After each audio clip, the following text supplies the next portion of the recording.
gi sanawan man kung gatan-aw nga dako ning simbahan o gimisahan, naanad magko tong misahanan nga usa ra ka dupa na madya daghan pog mga senani mga tao nga uniformado gyud, no? Diya pa si sister, wow tanig sa itong isulti ini ron, no? Pero anyway, yahaman ni sa Dios, tabangan lagi taani, tabangi ko ninyog pamalandong, no? Dihay kanang nas nabasahan ako nga miingon ayaw pagdali anang gugma.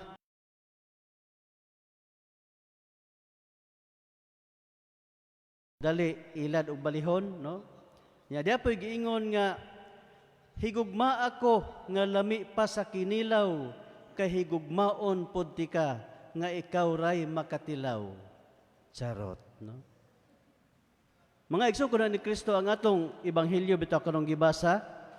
Nindot pamalandungan ning mga pulunga kanihong gipili nga miingon siya ang nagmahal sa iyang amahan o sa iyang amahan ug sa iyang inahan labaw kanako dili angay kanako. Nya bla bla bla daghan pa nya miingon pagid siya biskad tumawili sa iyang kinabuhi dili angay kanako. Kani din ginuuha mga igsoon katong tan-awon din ni siya suma pa sa ebanghelyo karon siloso di ay kaayo, no? Dili di ka kamuray siloso sa inyong mga bana o inyong mga uyab, no? Kung dili ang Ginoo siloso kaayo, dili siya gusto nga dunay karibal.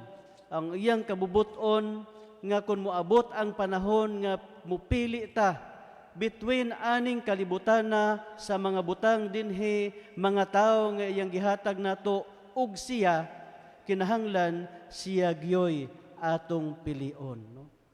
Not even our life nga valuable enough nga atong ibaylo niya. Mao na gisulti niya karon sa ebanghelyo, no? Gani sa unang kun atong tan-awon bitapod diha mo tinungutanan niya kun unsa kuno ang labing importanteng sugo. Miingon siya higugmaa ang Ginoo nga imong Dios labaw sa tanan, kalag, kusog, hunahuna, kabubuton, tanan nga imuha Dios giuna. Unya ang ikaduha higugmaa ang imong isig katawo. But pasabot ang priority jud bisag asa ta sa mga pagbasa ang Ginoo gyud maoy priority. Siya joy first place, dili mahimo og ikaduha ra siya, no? Karon nindot siguro atong tan-awon kun mangutanat kun ninjog kinsa man gyoy number 1 sa inyong kinabuhi, no? Kay nindot maning ingon aning tan-awon nato atong kaugalingon usahay kay basin baya og kanang naay kutob ra sa pulong, kutob ra sa kanta, kutob ra sa luhod.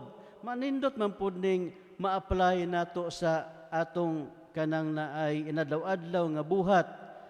Siguro mangutana kung kisay priority niyo sa kinabuhi, theoretically mo ingon jud siguro mo, siyempre pader Ginoo jud. Kabaan ta na pader o katong kanang naay bayluan si Jah, no? Mao jud na isulti tanan.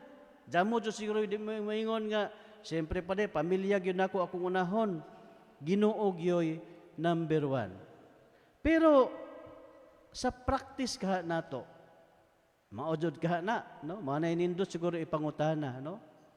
Kay kita mga Katoliko, si San Juan Vianney man siguro to, miingon siya, ang matag Katoliko kung magatuman na gyud sa iyang pagkakatoliko kada adlaw, ladyo ra kunoy duha ka tuig nga ang tibuok kalibutan makonverter ngadto kang Kristo.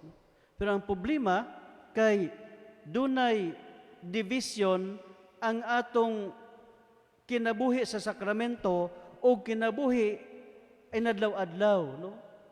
Kanang buutan kaadyo ba sa simbahan unsa naminaw bitaw ko ganiha sa kanang naay gusos dito sa kilid ingon jud kog siya rog di maluoy si Maria ini nga lubad-lubad ento ning tingog ani mga nangganta na to ani gusos, no?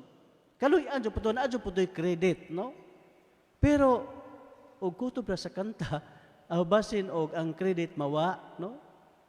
Mao nang nindo to atong gipangkanta ganina, atong tan-awon kunog napuy-an ba pud nato sa atong kinabuhi, no?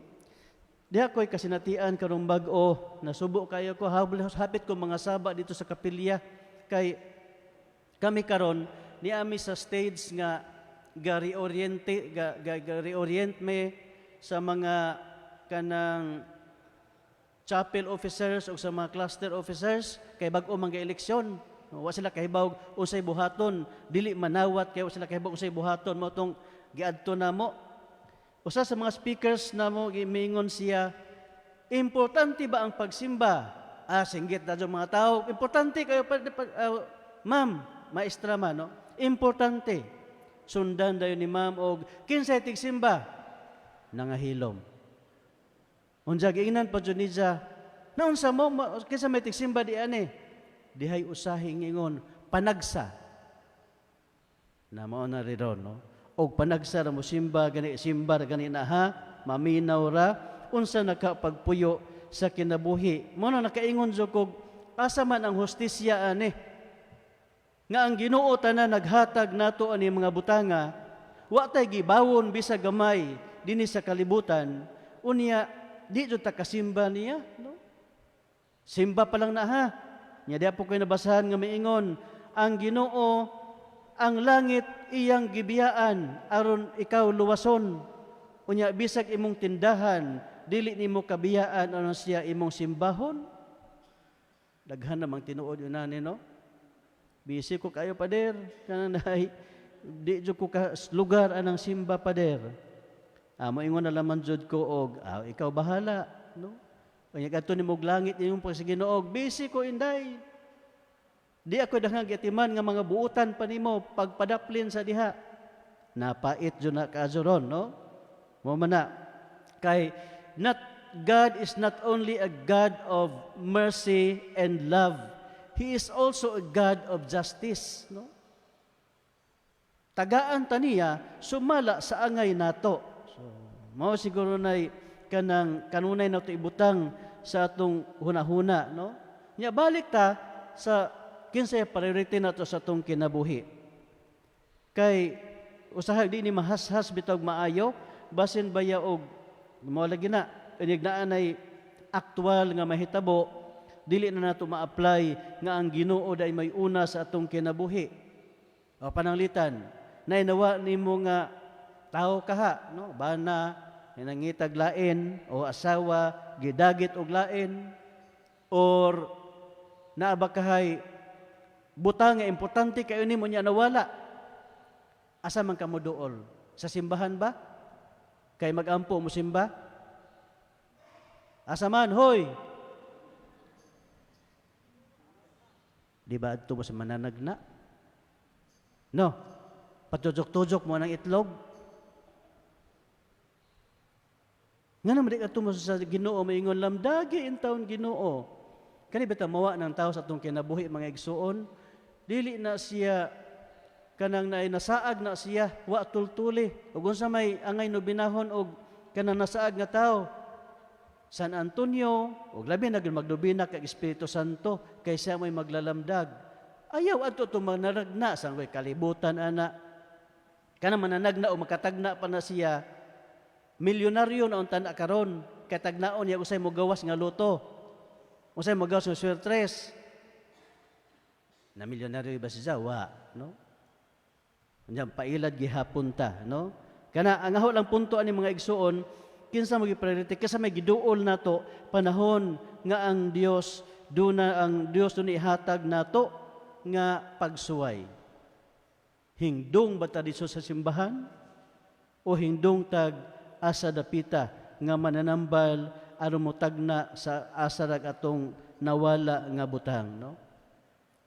Once mga igsuon nangutana tong usa ka magtutudlo sa balaod miingon, Ginoo, unsa may akong buhaton aron atuning Domingo nga ebanghelyo, unsa may akong buhaton aron makadawat ko sa kinabuhi?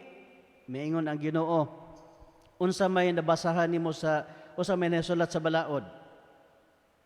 O giunsa man nimo ni pagsabot, ingon agtaw, higugma imong Dios labaw sa tanan, higugma imong sigkatawo sama sa imong kaugalingon. Ingon si Jesus, husto ka na. Unya sunod, miingon siya, buhata. Hala, mauday na mga igsuon. Kaya itong pag Kristiyanos di mga igsuon, kita na mong langgam, dili na langgam nga Tagalog. Langgam Tagalog nga, pobre man na, kay kamang pamana. Kanang langgam ba nga galupad, no? Pilay pa ko og langgam. Pila? Duha ra sa Enzo, amo kay upat. Yung sinanay, sisigag isang mata. So, duhay pa ko. Para sa man anong timbang iyang paglupad, no? Bisig asa siya gusto, makalupad siya. Kita po mga Kristiyanos, kinahanglan duha po itong pako.